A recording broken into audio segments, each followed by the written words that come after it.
सौभाग्य है कि जिसके मरने के समय में केवल राम ही प्यारा हो। क्या इस बात की चिंता किया कि भरत को राज्य मिला कि नहीं मिला? क्या इसकी चिंता किया कि सीता जंगल गई, उसे दुख होता होगा कि सुख? क्या इसकी चिंता रहा छोटा है लक्ष्मण को बहुत परेशानियां होती है, क्या इसका चिंता कि नहीं? राम के चिंतन में, राम के विचार में, राम के गुणगान करते हुए शरीर त्याग। और बड़े बड़े योगियों को यह दुर्लभ होता है, राम का नाम जल्दी मुख में नहीं आता। आप लोग सुने होंगे, जाकर नाम मरत मुख आवा, अधमहु मुक्त होई सुरती गावा। अगर मरने के समय राम नाम आ जाए तो वह अधम भी मुक्त हो जाता है। गीधराज जटायु जो अमित भोगी, जो मांस खाने वाला था, हिंसक प्राणी था, वह भी राम के नाम को लेकर के डर गए। भले आप कह सकते हैं कि पुत्र का नाम लिया, कोई व्यक्ति कह सकता है कि वो तो पुत्र के दुख में, पुत्र के प्रति आसक्ति था, लगाव था, प्रीति था, इसलिए उसी के चिंतन में, राम के वियोग में शरीर छूटा। अच्छा, एक बात, राम का जब वियोग हुआ, राम बन गए, दूर चले गए, जिसका वियोग होता है ना, उसके प्रति विशेष लगाव होता है।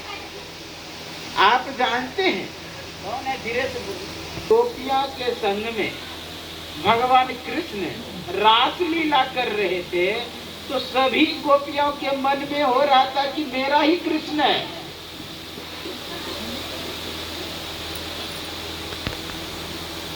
मेरा ही कृष्ण है, यह सबके मन में अहंकार हो, क्योंकि बहुत नजदीक था। नजदीकी को हटाने के लिए, क्योंकि जो जो नजदीकी बढ़ता है लोगों को प्रेम घटता है, चाहे किसी की भी साथ।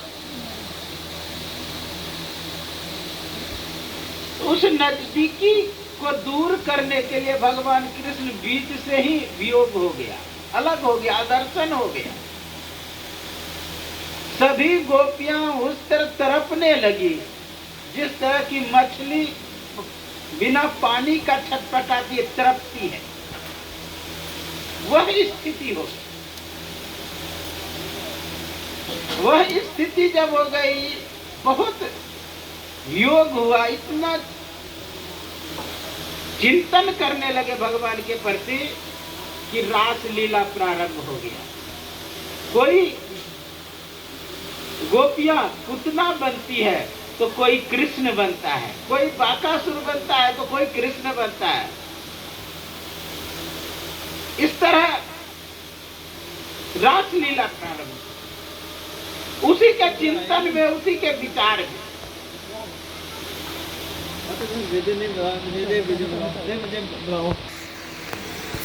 तब जाके भगवान कृष्ण बीच में प्रकट हुए। प्रदर्शन होने की क्या आवश्यकता थी? दूरी बढ़ाने की क्या आवश्यकता थी? इसलिए कि प्रेम बढ़े। आज भगवान राम जितना दूर है दशरथ से, उतना ही दशरथ का प्रेम राम के प्रति है। आप कहेंगे कि बेटे का नाम लेते हुए शरीर पूरा हुआ, तो विचार करिए अजामिल का किसका नाम लेते हुए शरीर पूरा हुआ था? अजामिल का शरीर पुत्र के चिंतन में ही शरीर पूरा हुआ था, लेकिन भगवान के पार्षद आकर के उसे ले गए। आप लोग जानते हैं,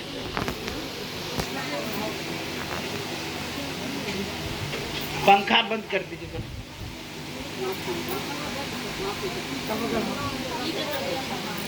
बोलिए श्री सद्गुरु महाराज की जय। श्री सद्गुरु महाराज की।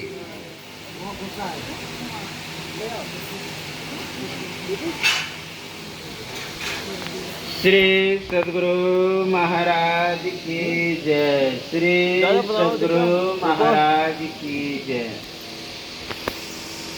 तो उसी के चिंतन में, विचार में शरीर छूटा दशरथ का। तो अधोगति तो हो ही नहीं सकता है, उत्तम गति होगा, क्योंकि भगवान का नाम। कहेंगे बेटा का तो अजामिल कहा नारायण मुझे बचाओ, क्योंकि नारायण बेटे का नाम, क्योंकि नारायण के प्रति इतना प्रेम था, इतना लगाव, तो इतना प्रीति था कि नारायण मुझे खिलाओ, नारायण मुझे पिलाओ, नारायण मुझे उठा, नारायण मुझे स्नान करा, हाँ आदि आदि केवल नारायण नारायण रट लगाते। और जब जमराज आया, बड़ा बड़ा दांत वाला, एक विकराल शरीर वाला, भय से कहता है कि नारायण मुझे बचा। नारायण बेटा तो नहीं आया, लेकिन नारायण का पार्षद आ गया। जब पार्षद आ गए तो उस जगह यमराज का भी दूत था, जमराज का। तो कहता है भगवान के पार्षद को, आप क्यों आए?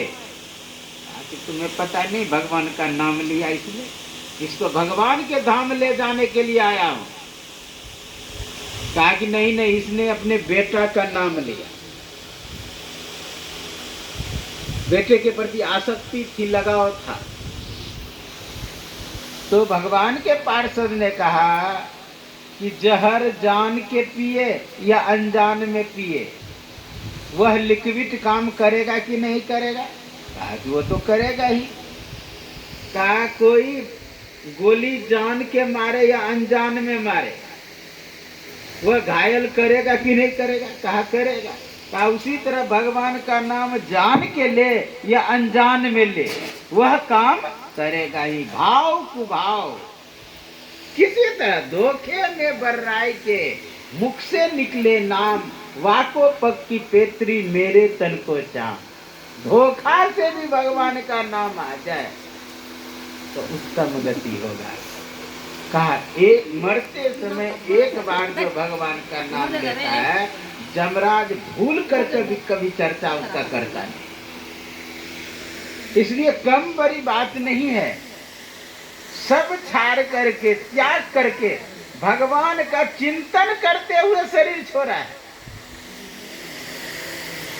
अच्छा, ये जो बार बार हम लोग मानस ध्यान करते हैं, ये आसक्ति बढ़ाने के लिए ही ना, गुरु महाराज के प्रति लगाव बढ़ाने के लिए ही ना, पर प्रीति बढ़ाने के लिए ही ना। उसी तरह दशरथ प्रीति इतना था, लगाव इतना था भगवान के प्रति कि वह वियोग सहन नहीं कर पाया।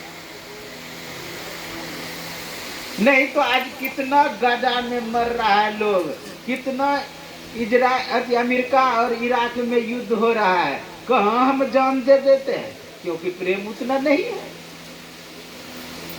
कहाँ छाती पीटते हैं, कहाँ हम मरने के लिए तैयार हैं? वही आपका संगे संबंधी मरता है तो छाती पीटते हैं, आंखों से आंसू गिराते हैं। तो जिसके प्रति लगाव, जिसके प्रति प्रीति प्रेम होता है, उसी के प्रति आंसू बहाया जाता है, उसी के प्रति दुख व्यक्त किया जाता है, उसी के प्रति संवेदनाएं व्यक्त की जाती है। अगर दशरथ शरीर छोड़ रहे पुत्र के वियोग में, तो पुत्र कौन है? राम। राम है, इतनी लगाव है, इतना प्रीति है कि उसका वियोग सहन नहीं करता, वियोग सहन नहीं। लगा और प्रीति के कारण हमारी माताएं लोग जब वीर जाते थे युद्ध करने के लिए, युद्ध में अगर मर जाता था जोहर कर लेते, प्रीति के कारण। इसीलिए कम बड़ी बात नहीं है कि भगवान के चिंतन में शरीर छूटा। मरना तो सभी को आप जानते हैं, जन्म मरण सब सुख दुख भोगा, हानि लाभ प्रिय मिलन वियोगा। सब जानते हैं क्रम के बस है, काल के वशीभूत है। जैसे दिन रात होता है, यह भी उसी तरह मिलना बिछुड़ना, हानि लाभ, दिन रात, सुख दुख, मिलना बिछुड़ना, यानी जन्मना और मरना। अभी पाठ में क्या सुने? जन्म मरण सब सुख दुख भोगा, हानि लाभ प्रिय मिलन वियोगा। कर्म काल कर्म, यह सब काल कर्म के वशीभूत है। जैसे दिन, आगे जाओ, आप जानते हैं, आगे जाओ। यही गीता भी कह रही है। अभी क्या कहा? जन्म मरण सब सुख दुख होगा। जन्मना मरना ये लगा रहेगा, मिलना और बिछुड़ना यह भी लगा रहेगा, सुख और दुख यह भी लगा रहेगा, ये सब लगा रहेगा जिंदगी में। इससे कोई छूट नहीं सकता है। आप ट्रेन में जाते हैं, थोड़े देर के लिए किसी से प्रेम होता है, फिर वियोग हो जाता है। वीडियो बनाओ, वीडियो। उसी तरह समझिए, वहाँ 2 घंटे के लिए प्रेम हुआ। इस संसार में मान लिए 70 वर्ष या 60 वर्ष या 50 वर्ष या 100 वर्ष, इससे अधिक मिलना नहीं हो सकता, फिर भी छोड़ना ही है। यह सिस्टम बना हुआ है गीता में। जातो ध्रुवस्य मृत्यु, ध्रुवो जन्म मृतस्य च। जिसका जन्म हुआ है उसकी मृत्यु निश्चित है। जन्म मरण सब सुख दुख।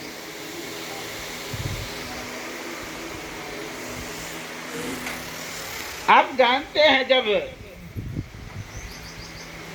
बाली मारा चला गया, बाली मारा चला गया, तो उनकी पत्नी तारा विलाप करने लगी, रोने लगी, चिल्लाने लगी, व्यथित होने लगी, दुख प्रकट करने लगी, आंसुओं की धारा बहा दी। स्वाभाविक है, जिससे जितना नजदीकी होता है उतना दुख होता है, जिससे जितना प्रेम होता है उतना दुख होता है। दूर के व्यक्तियों के प्रति कम संवेदनाएं होती हैं, जो जितना नजदीक उतना दुख। रोने लगी तारा, विलाप करने लगी, तो भगवान राम उसे समझाते हैं कि क्यों रोती हो। कहा प्रभु